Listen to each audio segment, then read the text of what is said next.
Hey, what's up, guys? I'm Amna Nawaz, live in New York. We're going to bring you up to speed now on a big story happening overseas. It's going to happen over the weekend, but you've got to pay attention because it could have repercussions across the world. Let's go live now to our pal Molly Hunter, live in London, who has been following the French election. They're going to pick a new president on Sunday. Molly, bring us up to speed. What is at stake here? Well, it's not just France, Amna. It is Europe. It's the European project. Now, France, obviously the third largest economy here in Europe. But when voters go to the polls on Sunday, they're voting on the destiny of their own country and the destiny of Europe. And the two candidates, Emmanuel Macron and Marine Le Pen, who we'll speak about a lot, offer very, very different visions for both the Republic, but also for Europe. Amna, just for our viewers, I'm going to give you a quick lightning round of what we can expect on Sunday and how this process works, because it's very, very different than the U.S. process. So we already had round one. That was April 23rd. There were 11 candidates who stood and 2 go on. Now, unless one wins 50%, which would already have a winner, which hasn't happened ever in France, 2 move on to that next round. So this Sunday is the runoff round. We have Marine Le Pen, who's the National Front Party. She is a hard-right nationalist candidate, a populist candidate who's been compared to Donald Trump, President Donald Trump. And we have Emmanuel Macron. And Emmanuel Macron is a new politician. He's only had his party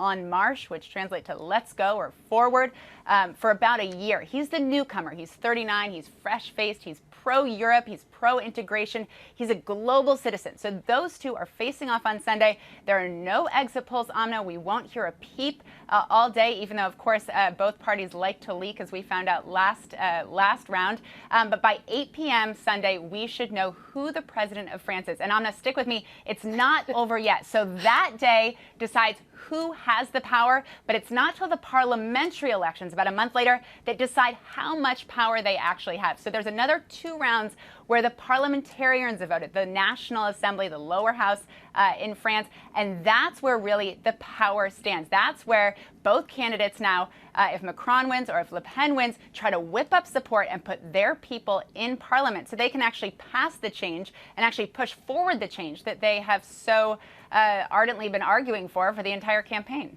And that is a key component here, is can they actually see through all the policies they've been running on? But let's talk about these two for a second, because it's a fascinating face-off here between Macron and Le Pen, who were basically 2 outsiders, right, who had pretty quick ascensions to power, Macron in particular. So tell me about that. Is this sort of populism on the rise in France?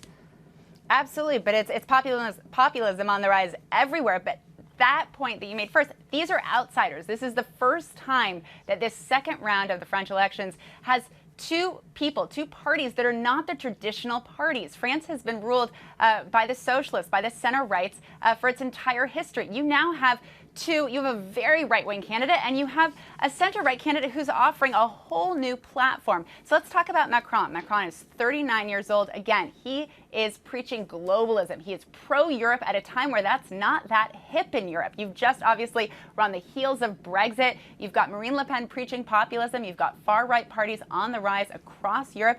And here he is saying, no, we want to reform the EU, but we want to be part of the EU. This is where we want to be. We want to be global citizens, not just French citizens.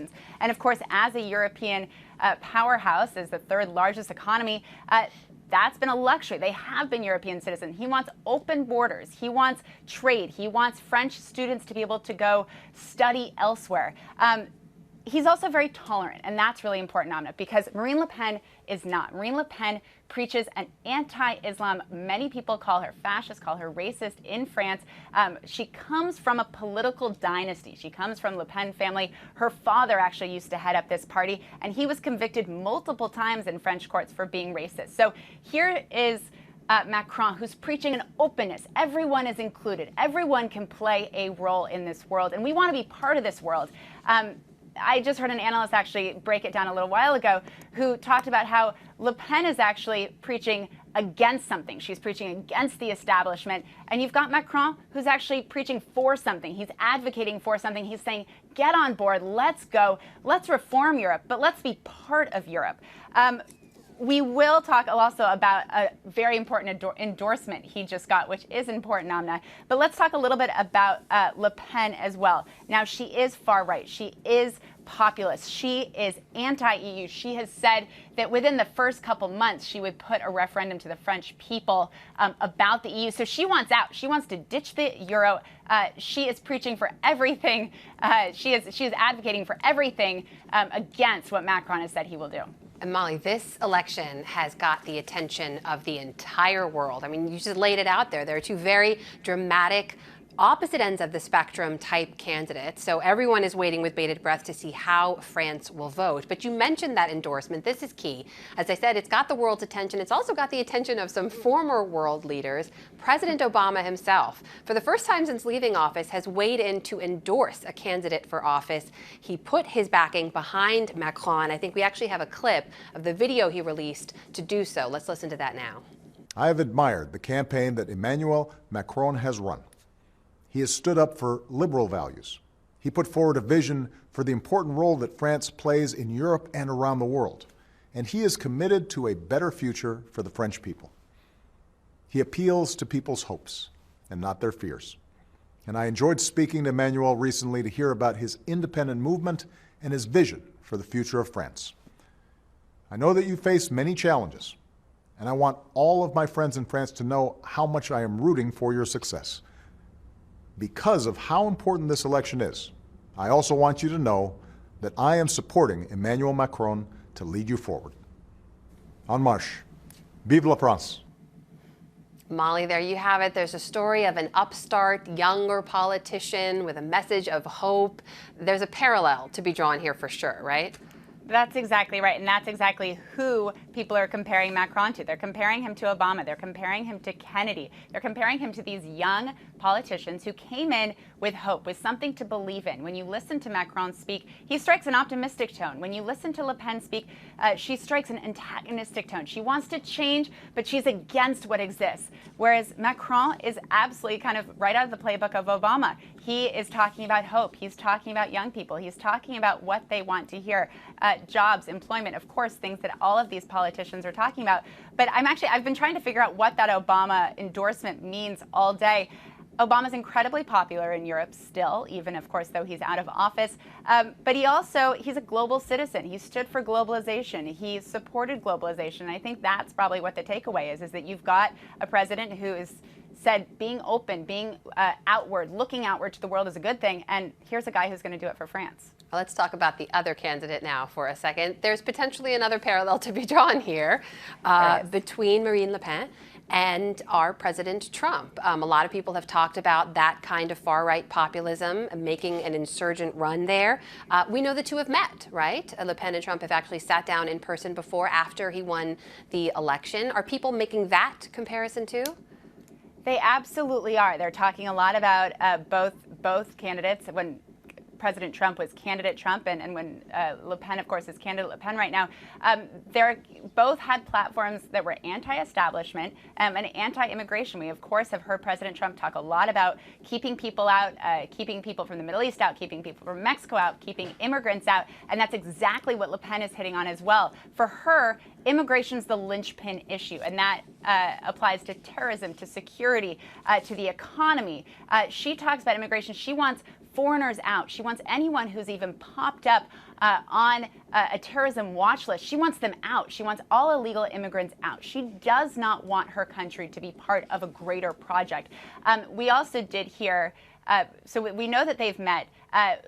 Now, President Trump hasn't outwardly endorsed Le Pen, but he did tweet a couple of weeks ago, just 3 days before that first round of voting, when that terror attack happened on the Champs-Élysées. President Trump tweeted he thought that attack would actually help Le Pen, and that's as supportive as he was. But that's exactly Le Pen's message. Le Pen says to prevent attacks like this, to prevent attacks like the Bataclan we saw, to prevent attacks in Nice that we saw, I'm your candidate. I'll keep you safe. I'll close the borders. I'll keep everyone out, which is very similar rhetoric, of course, to what we've heard at different times from President Trump. So big picture here, you mentioned at the top of this chat that everyone is watching what's happening everywhere else in Europe, that the implications of this vote are far-reaching, way beyond France's own borders. Is there kind of a post-Brexit hangover? Are people processing what's happening now in light of what they saw happen in the UK? Absolutely, and we'll know exactly how they've processed that, of course, on Sunday when those polls come in, when we know who they voted for. We're post-Brexit and we're before the German elections this fall, incredibly important milestones. And it'll be interesting to see how France goes. They're making the same choice that people in Britain did. Do they want to be outward-looking or inward-looking? Do they want to be global citizens or do they want to be national citizens? This is the big question that many people in Europe and the world, of course, are asking. But absolutely, this is directly related to Brexit. And of course, on a very specific level, whoever winds up in the Elysee after Sunday is going to be directing France's negotiating, of course, with the UK. So people here in London, people here in the UK are watching very closely to see who their negotiating partners are going to be in France. And that runoff vote is on Sunday. Do we have any polls indicating who's leading right now, Molly? We do. So Macron is up by about 20 percentage points. And I will say, as much as we all don't want to trust polls, as much as we are all kind of a little bit nervous for obvious reasons about polling with presidential candidates, I will say that the first round, the polls were unbelievably accurate. That they predicted almost exactly how much Macron would best Le Pen by in that first round. So he's up about 20 percentage points going into Sunday. Again, we don't have exit polls that come in through the day, but if the polls are correct, Macron will come out the winner. But again, not counting any chickens. There's been no hatching, not making any predictions at all. No chickens, no hatching, no polling. We're just going to wait and see what happens on Sunday, and you're going to stay on top of it for us. Hey, before you go, I got to ask you about another big story. Right where you are there in London, earlier in the week, Prince Philip, of course now 95 years young, announced that he's basically retiring. I guess that's the phrase we can use here. Yeah. How big a moment is that, and how are people there processing that? What's been the fallout since that announcement? He is 95 years young, I will say. He looks fantastic, Omni. He turns 96 next month, and he is a favorite of the press here. I just want to show you. He's on every cover of every newspaper here today. This is the Daily Mail. The nation salutes you, sir. This is the Daily Telegraph. Service with a smile. You've got, oh, I like this. You've got the Sun. He's had his fill. Ha ha. See what they did there. I like how this is the one authorized photo that they. Oh my God! Right, and it's literally everywhere. And then I like this. You've got, thank you, sir. Prince Philip retires after 70 years of loyal service and mischief. And mischief is why he's such a favorite here. He stood by Queen Elizabeth's side for 70 years. Imagine public service for 70 years. And now she's going to have to go it alone. So we will see her. We actually saw her today with Prince William, but we will see her alone more often. We'll still see him at really big events. But he's going to put his royal feet up. He's going to take a break. And I think everyone here in the UK, no one's particularly surprised. They knew this was coming. This moment was, of course, going to come. He deserves a little bit of a break. I think everyone agrees. But he did have one last quip, Amna, which I will share with you. So when he was asked yesterday, are you standing down? And he said, well, I can't stand up for much longer. And that's exactly why the Brits love him. Always ready with the one-liners. Not shy of offending the occasional group here and there along the way, we should point out. But man, 70 years in service. Congratulations to Prince Philip. But you know who's still going, Molly? Queen Elizabeth II. The Queen. Still and she looks real good. Molly Hunter, live for us in London. Always good to talk to you. Thanks, Molly. No problem, Amna. And remember, you can stay with abcnews.com for continuing coverage of the French presidential runoff election that's happening Sunday. And also, you can go there for a ton of other stories. So check it out when you can. Thanks for joining us for now. I'm Amna Nawaz. I'll see you back here soon.